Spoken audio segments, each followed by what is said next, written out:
ಇಂದು ಭಾರತೀಯ ಜನತಾ ಪಕ್ಷದ ನಮ್ಮ ನೆಚ್ಚಿನ ನಾಯಕರು ರಾಜ್ಯ ಅಧ್ಯಕ್ಷರಾದಂಥ BY ವಿಜೇಂದ್ರ ಅವರು ಕಲಬುರಗಿ ಮಹಾನಗರಕ್ಕೆ ಒಂದು ಜಿಲ್ಲಾಧ್ಯಕ್ಷರ ಪದಗ್ರಹಣ ನಿಮಿತ್ತ ಆಗಮಿಸಿದ್ದರಿಂದ ನಮ್ಮ ಮನೆಗೆ ಇವತ್ತಿನ ದಿವಸ ಕೆಲವು ಔಪಚಾರಿಕವಾಗಿ ಕುಶಲೋಪರಿಗಳನ್ನು ವಿಚಾರಣೆ ಮಾಡಲು ಮನೆಗೆ ಆಗಮಿಸಿದರು. ಬಹಳ ಸಂತೋಷ. ಆದ್ದರಿಂದ ನಮ್ಮ ಮನೆಗೆ ಆಗಮಿಸಿದಂಥ ನಮ್ಮ ರಾಜ್ಯ ಅಧ್ಯಕ್ಷರಿಗೆ ಅನಂತ ಧನ್ಯವಾದಗಳನ್ನು ಈ ಸಂದರ್ಭದಲ್ಲಿ ನಾನು ವೈಯಕ್ತಿಕವಾಗಿ ಹೇಳಬಯಸ್ತಾ ಇದ್ದೀನಿ. ಇವತ್ತಿನ ಸಂದರ್ಭದಲ್ಲಿ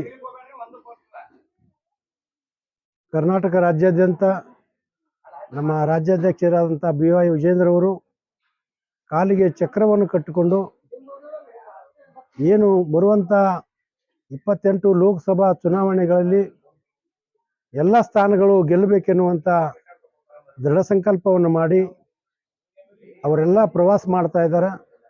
ಆ ಸಂದರ್ಭದಲ್ಲಿ ನೀವೆಲ್ಲ ನಮ್ಮ ಜೊತೆ ಇರಬೇಕು.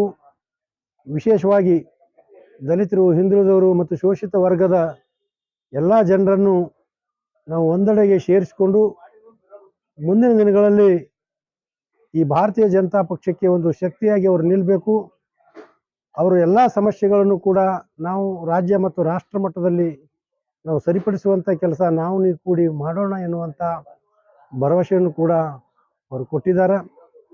ಅದರಂತೆ ನಮ್ಮ ಅಭಿಮಾನಿಗಳು ಮತ್ತು ಹಲವಾರು ಇವತ್ತು ಮುಖಂಡರು ಕೂಡ ಮೊನ್ನೆ ನಡೆದಂಥ ಒಂದು ಜಿಲ್ಲಾಧ್ಯಕ್ಷರ ಒಂದು ಘೋಷಣೆಯಲ್ಲಿ ನಾವು ಕೂಡ ಸ್ಪರ್ಧೆಯಲ್ಲಿ ಇದ್ದೀವಿ. ಅಂಥ ಸಂದರ್ಭದಲ್ಲಿ ನಮಗೆ ಆ ಒಂದು ಸ್ಥಾನ ವಂಚಿತರಾಗಿದ್ದು ಕಿಂಚಿತ್ತೂ ಕೂಡ ಬೇಸರ ಇಲ್ಲ.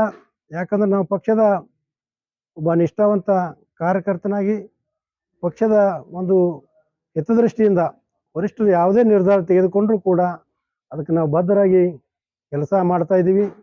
ನಮ್ಮ ರಾಜ್ಯಾಧ್ಯಕ್ಷರು ಕೂಡ ಭರವಸೆಯನ್ನು ನೀಡಿದ್ದಾರೆ. ನಾವೆಲ್ಲ ನಿಮ್ಮ ಜೊತೆ ಇರ್ತೀವಿ, ನೀವು ನಮ್ಮ ಜೊತೆಯಾಗಿ ಇವತ್ತು ರಾಜ್ಯಾದ್ಯಂತ ಕೆಲಸ ಮಾಡಿರಿ. ಆದ್ದರಿಂದ ಅದಕ್ಕಿಂತ ಉನ್ನತವಾದ ಸ್ಥಾನ ನನ್ನ ಜೊತೆ ನೀವು ಇರಬೇಕು ಅನ್ನುವಂಥ ಕಾರಣಕ್ಕೆ ಇವತ್ತಿನ ದಿವಸ ರಾಜ್ಯ ಒಂದು ಹಿಂದುಳಿದ ಪ್ರಧಾನ ಕಾರ್ಯದರ್ಶಿ ಸ್ಥಾನವನ್ನು ನೀವು ನೀಡಿದ್ದೀವಿ. ಆದ್ದರಿಂದ ಮುಂಬರುವ ಒಂದು ಲೋಕಸಭಾ ಚುನಾವಣೆಯಲ್ಲಿ 28 ಕ್ಷೇತ್ರಗಳನ್ನು ಇವತ್ತು ಗೆಲ್ಲಿಸಿಕೊಡುವಂಥ ಜವಾಬ್ದಾರಿ ನಮ್ಮದು ನಿಮ್ಮದದ.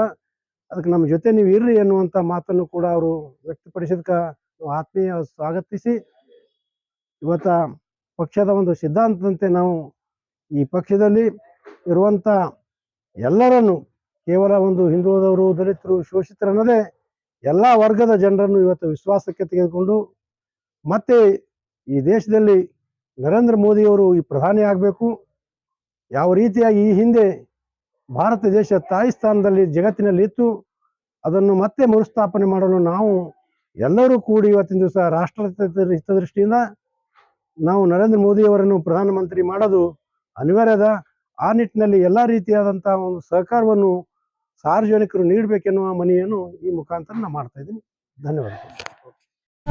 ವೀಕ್ಷಕರೇ, ಈ ವಿಡಿಯೋ ನಿಮಗೆ ಇಷ್ಟ ಆಗಿದ್ರೆ ಈ ಕೂಡಲೇ ಸಬ್ಸ್ಕ್ರೈಬ್, ಕಮೆಂಟ್, ಲೈಕ್ ಮಾಡಿ ಹೊಸ ವಿಡಿಯೋಗಳನ್ನು ಮಾಡಲು ಬೆಂಬಲವನ್ನು ನೀಡಿ.